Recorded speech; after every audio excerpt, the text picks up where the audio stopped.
que cree en mí tiene vida eterna, dice el Señor, y yo lo resucitaré en el último día. Aleluya.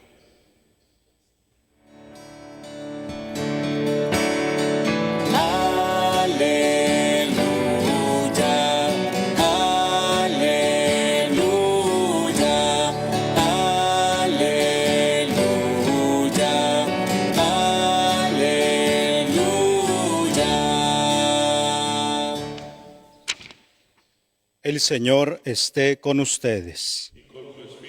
Proclamación del Santo Evangelio según San Juan. En aquel tiempo, Jesús dijo a la multitud: Yo soy el pan de la vida. El que viene a mí no tendrá hambre. El que cree en mí nunca tendrá sed. Pero como ya les he dicho, me han visto y no creen. Todo aquel que me da el Padre viene hacia mí, y al que viene a mí, yo no lo echaré fuera, porque he bajado del cielo, no para hacer mi voluntad, sino la voluntad del que me envió. Y la voluntad del que me envió es que yo no pierda nada de lo que Él me ha dado, sino que lo resucite en el último día. La voluntad de mi Padre consiste en que todo el que vea al Hijo y crea en Él tenga vida eterna, y yo lo resucite en el último día. Palabra del Señor. Gloria a ti, Señor Jesús.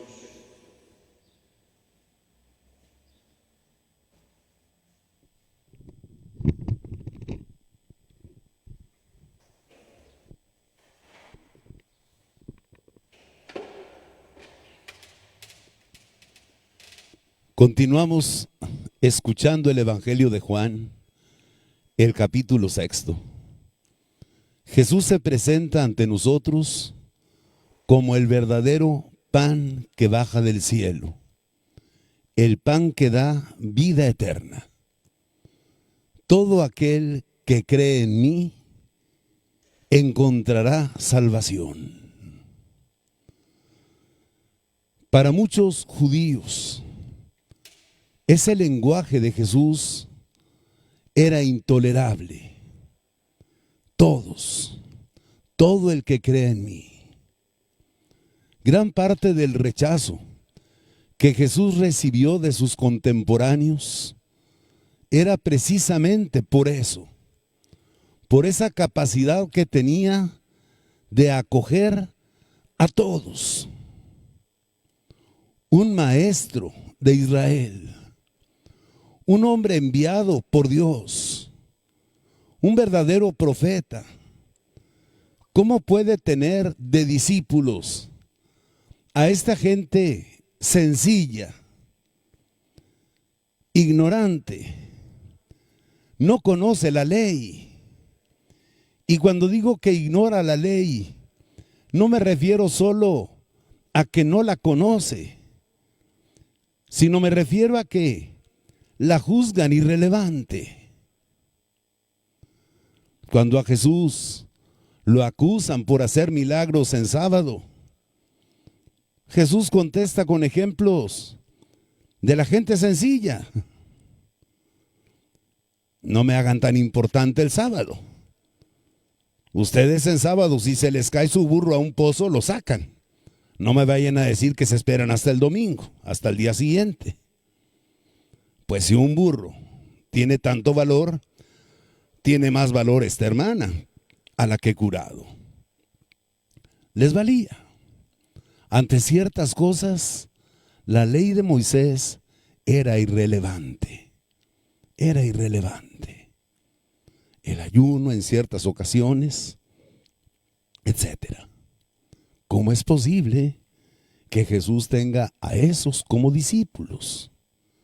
Más aún, ¿cómo es posible que Jesús tenga como discípulos a pecadores públicos? Oye, ahí anda luciéndose con esa tal Magdalena. Todos la conocemos. Todos la conocemos. Y ahí anda Jesús. Y ahí anda Magdalena, muy pegada con Jesús. Maestro, si no quieres que hablemos mal de ti, sé prudente, no hagas cosas buenas que parezcan malas. ¿Cómo es posible que hayas escogido como discípulo a ese corrupto de Mateo, colaboracionista con el gobierno romano? Cobra los impuestos, delata a los que no pagan, es un traidor. Y ahora resulta que es uno de los 12 que tú escoges. Fuiste a su casa. Él reunió a todos sus amigos publicanos y ahí hicieron su pachanga. Eso no lo hace un profeta. Jesús, irte a quedar en la casa de Zaqueo. Todo mundo conoce su corrupción. Todos en el pueblo lo odiamos. Se ha hecho rico, sí, pero su riqueza es sucia. ¿Y tú escogiste su casa? Jesús, ¿cómo es posible que te encontremos platicando a solas con una mujer samaritana y con una samaritana que ha tenido 5 maridos y que ahorita vive con uno que no es su marido? Jesús, ¿qué quieres que pensemos de ti?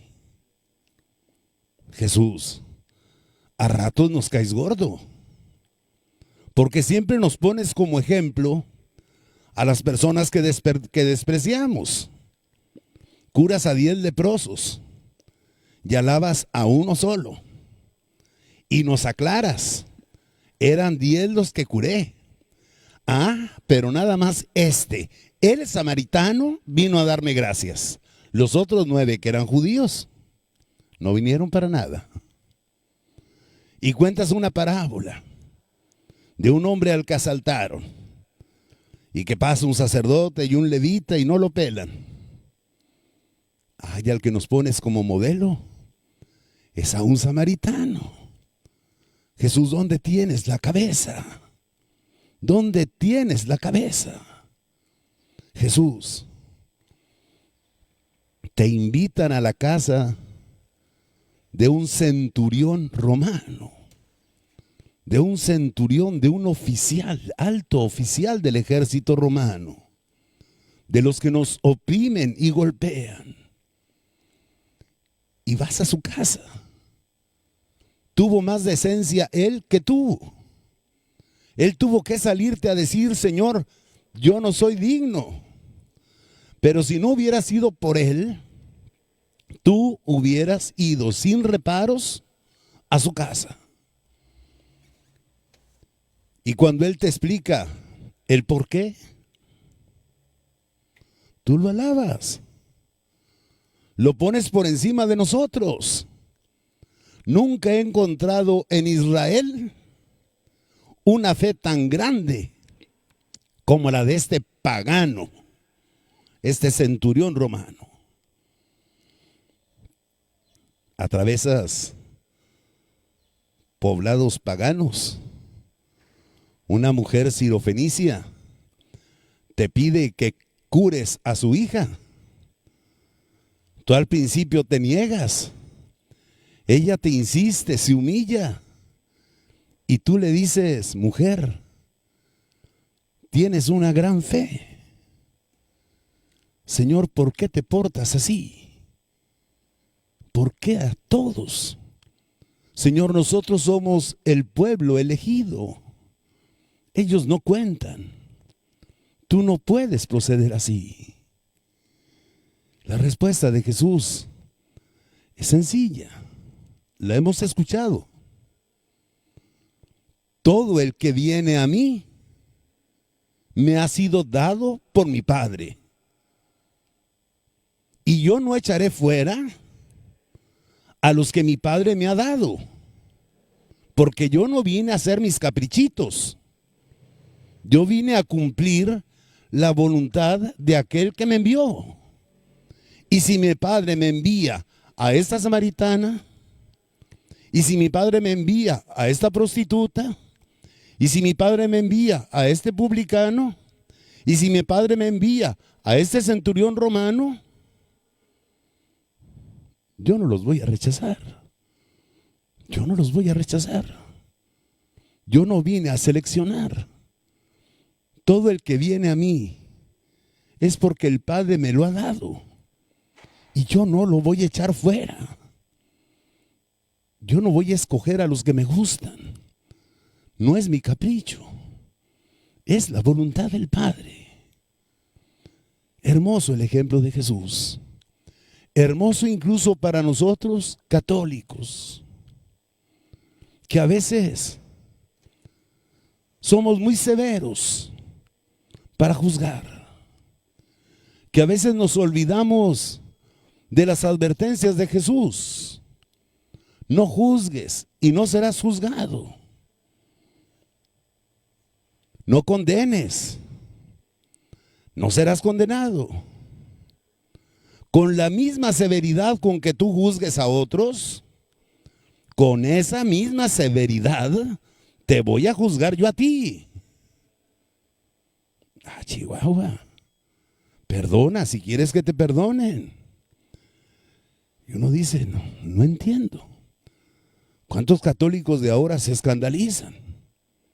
Ay, mira quién está dando catecismo.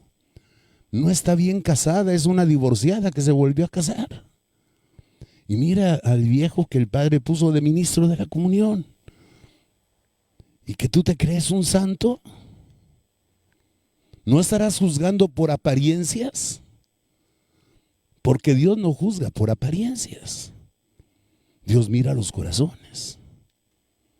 Está dando la comunión el padre y 2 ministros de la comunión. Esa vieja presumida y aquel señor que sepa Dios de dónde lo sacó el Padre. No, yo voy a comulgar con el Padre aunque se tarde más en dar la comunión. Pues no le estarás dando más importancia a la forma que al fondo. No le estarás dando más importancia al ministro que al cuerpo de Cristo. Ahorita no podemos comulgar en la boca. Prefiero no comulgar. En la mano no me atreveré a recibir el cuerpo de Cristo. Hermano, si tú tuvieras sed y llegas a un pozo donde no hay vasos, ¿no tomarías el agua con la mano para tomártela? ¿Qué es más importante?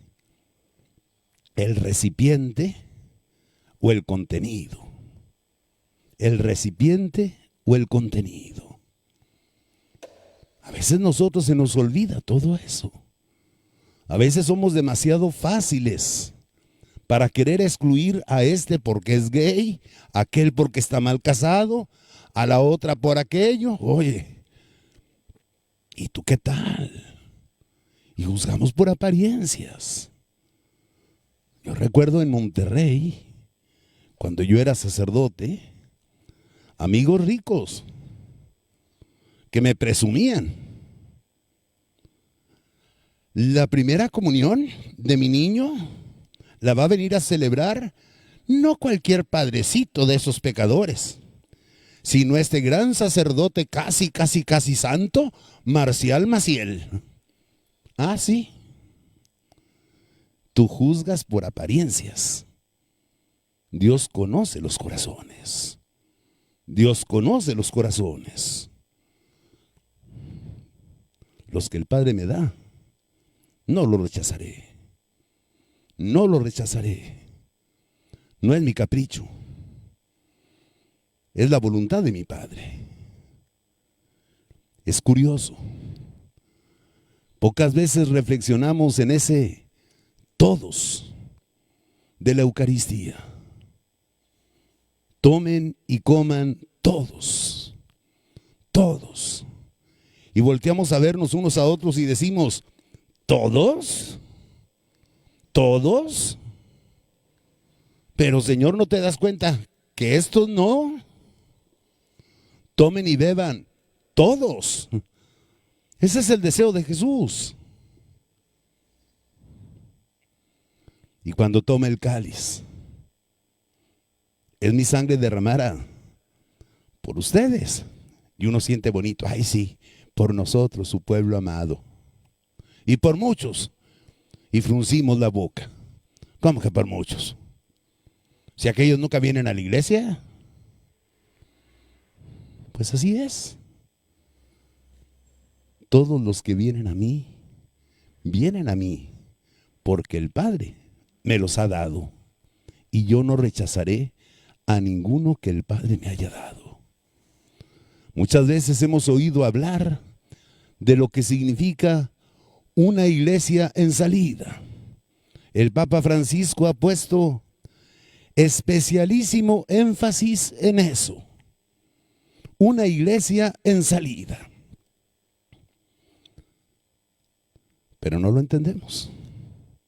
Ya Jesús nos había hablado de ese corazón abierto para acoger a todos. Pero nosotros no lo entendemos. Hoy en la primera lectura, ¿qué sucedió después del martirio de Esteban? Un grupo de fieles enterraron el cadáver e hicieron un gran duelo por él. Pero eso no fue lo único que sucedió. Cuando mataron a Jesús, los apóstoles tuvieron miedo y dijeron, ahora se van a venir contra nosotros. Vamos a escondernos. Y se encerraron en el cenáculo. Y nadie los persiguió. Después de la muerte de Esteban, sí pasó. El mismo día de la muerte de Esteban, se desató una fuerte persecución contra la iglesia. Una fuerte persecución contra la iglesia. Y un personaje destacado en esa persecución ya nos había sido presentado desde el día de ayer. Era Saulo. Saulo no tomó ninguna piedra para arrojársela a Esteban. No. Pablo era fariseo, educado por Gamaliel. Era escrupuloso cumplidor de la ley. Él conocía el mandamiento de no matarás. Él no iba a tirar una sola piedra contra Esteban. Pero eso sí, ¿te estorba tu capa para tirar piedras? Préstamela, yo te la cuido. Y a ti te estorba tu capa, préstamela, tu manto, yo te la cuido. Duro, éntrale duro. Qué bueno que lo mataron. No mató, pero fue cómplice. No mató, pero aprobó. Ahora da un segundo paso. Pablo causaba estragos en esa persecución. Se metía a las casas de los cristianos y sacaba por la fuerza a hombres y mujeres para llevarlos a la cárcel. Pablo estaba convencido de que el camino de Jesús era herético y blasfemo, que ofendía sumamente al Dios de Israel. Hay que acabar ya. Hay que cortarles ya la cabeza a todos estos. Ya basta de sus inventos. Y muchos cristianos, más aún, el texto que acabamos de leer, dice, y todos los creyentes, menos los apóstoles, se dispersaron por Judea y por Samaria. Iban huyendo de la persecución.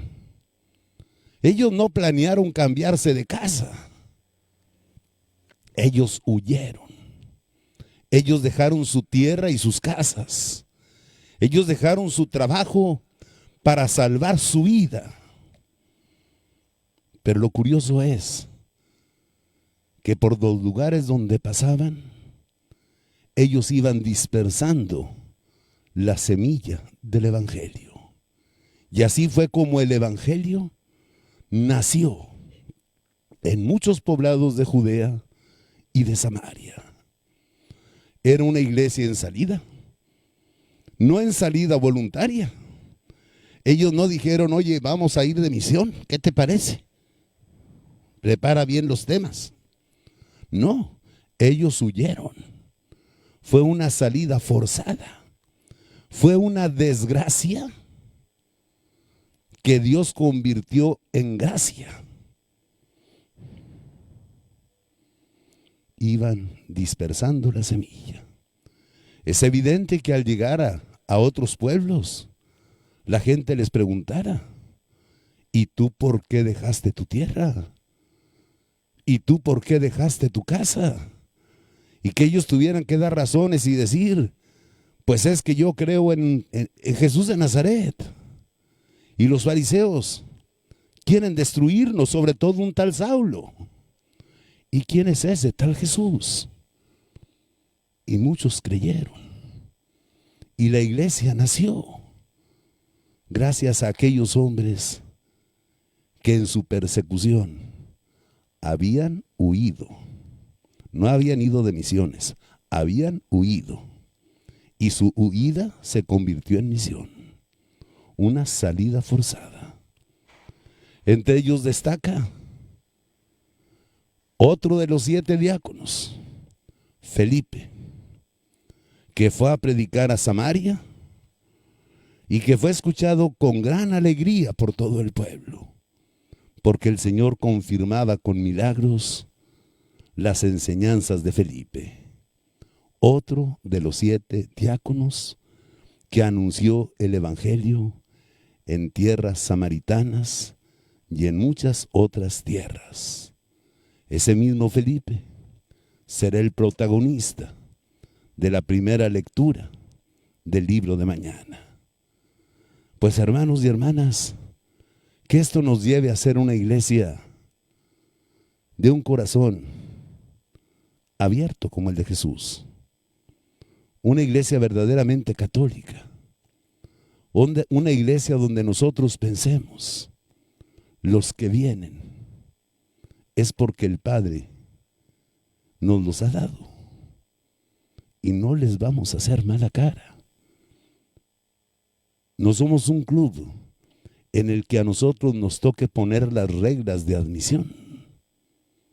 Es aquí Dios quien llama a quien Él quiere. Eso es nuestra iglesia. Una iglesia con los brazos abiertos como los brazos de Jesús. Y ese es el Dios en quien creemos. Un Dios que de las cosas malas sabe sacar cosas buenas. Que de la muerte de Cristo sacó la fe. Que de la persecución sacó una iglesia en salida, una iglesia misionera. Un Dios que convierte las cosas más terribles en oportunidades nuevas para nuestra fe. Que esta pandemia también sintamos la acción salvífica de Dios, que en medio de circunstancias adversas va guiando a su iglesia y descubriéndole nuevos horizontes, y ser una iglesia en salida y no una iglesia encerrada en sus templos. Preparemos el altar para las ofrendas.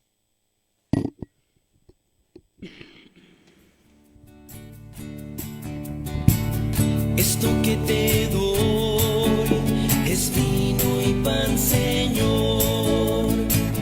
Esto que te doy es mi trabajo, es mi corazón, mi alma, es mi cuerpo y mi razón, el esfuerzo de mi caminar.